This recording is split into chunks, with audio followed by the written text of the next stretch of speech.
کرے اور اس کے ٹوٹے ہوئے بال زمینوں پر گر جائے تو وہ اسے یوں کرے عام نہ پھینکے.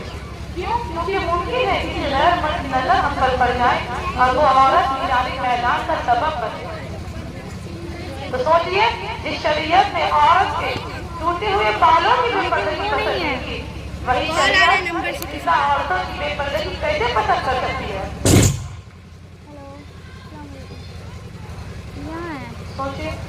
سوچئے جس شریعت نے یہ حکم کیا اگر کوئی عورت موت ہو جائے اور اس کو قبر میں اتارا جانے لگے تو صرف محرم ہی موجود ہو، غیر محرم اسے ہاتھ نہ لگائے.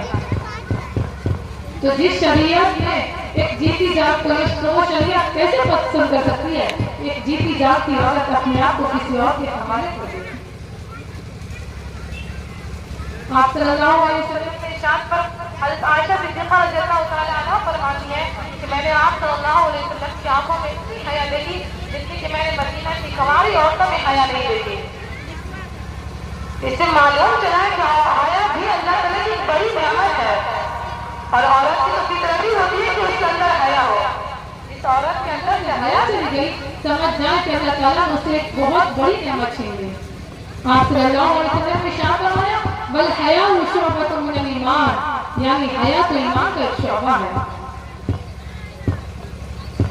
اس لیے عورت اپنی آنکھوں کی حفاظت کرے، دلوں کی حفاظت کرنا اور اپنے عزت و ناموس کی حفاظت کرنا تمام فرائض میں سے ایک بہت بڑا فریضہ ہے. حضرت اسماء رضی اللہ تعالیٰ عنہا ایک مرتبہ آپ صلی اللہ علیہ وسلم کے پاس باریک کپڑے میں آئی تو آپ صلی اللہ علیہ وسلم نے نظر کے لیے فرمایا اے اسماء اگر کوئی عورت بالغ کی عمر کو پہنچ جائے تو اس کے جسم سے کوئی بھی حصہ دیکھنا جائز نہیں ہے. اس سے معلوم چلا کہ باریک کپڑا پہننا بھی پردے کے خلاف ہے. آج کل کی بچی آج کل کی نوجوان بہنیں اس قدر پردہ تو کرتی ہیں لیکن کہتے ہیں پردے کا جنازہ نکال دیتی ہیں. اس قدر برقع پہنتی ہے گویا کہ ہر شخص اس کی جانب متوجہ ہو جاتا ہے. کڑھائی والے نقاب پہنتی ہے تو کوئی باریک فراق گویا تو فراق ہی لگتا ہے. ان سب چیزوں سے اجتناب کریں.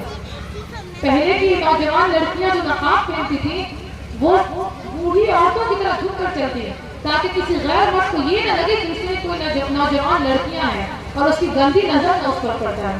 اور وہ یہ سب اس لیے کرتے کیونکہ اللہ کو ان پر خوف تھا. عورتوں کو سمجھنا چاہیے کہ اگر کوئی مرد ہم سے ٹکرائے، اگر کوئی مرد ہمارے قریب آنے کی کوشش کرے تو اس سے مردوں کو کچھ نہیں جاتا، جو جاتا سب عورتوں کو جاتا ہے. ذلت و رسوائی عورت کے ہاتھ ہی جاتی سب جاتی ہے، دنیا میں بھی اور آخرت میں بھی.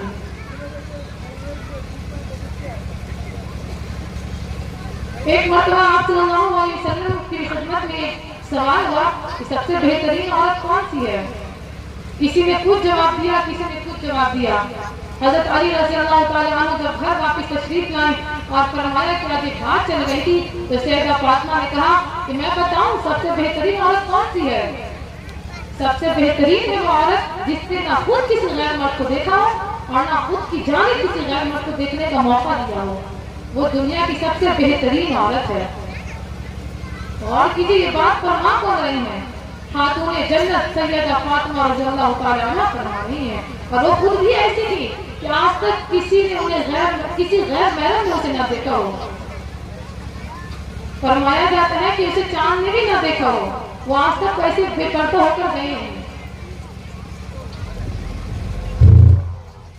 معزز سامعین، آج ہماری نوجوان بہنیں اسکول اور کالج جاتی ہیں، بے پردہ ہو کر جاتی ہیں. دنیاوی تعلیم حاصل کرنا ضروری ہے لیکن ان کے اصول و ضوابط کے تحت آپ چلیے. آپ پردہ ہو کر آپ پردہ میں جائیے تاکہ کسی غیر مرد کی نظر نہ آپ پر پڑے. آپ کرتی ہے، آفسوں میں کام کرتی ہے اور ان سے نظریں ملا کر باتیں کرتی ہے، جبکہ اللہ تعالیٰ کا ارشاد ہے اور ایمان والی عورتوں کی نگاہ نیچی ہونی چاہیے. مرد و عورت کی نگاہ ایک دوسرے سے علیحدہ رہے، یعنی کہ مرد و عورت دونوں کی نگاہ کبھی ایک دوسرے سے نہ ملے.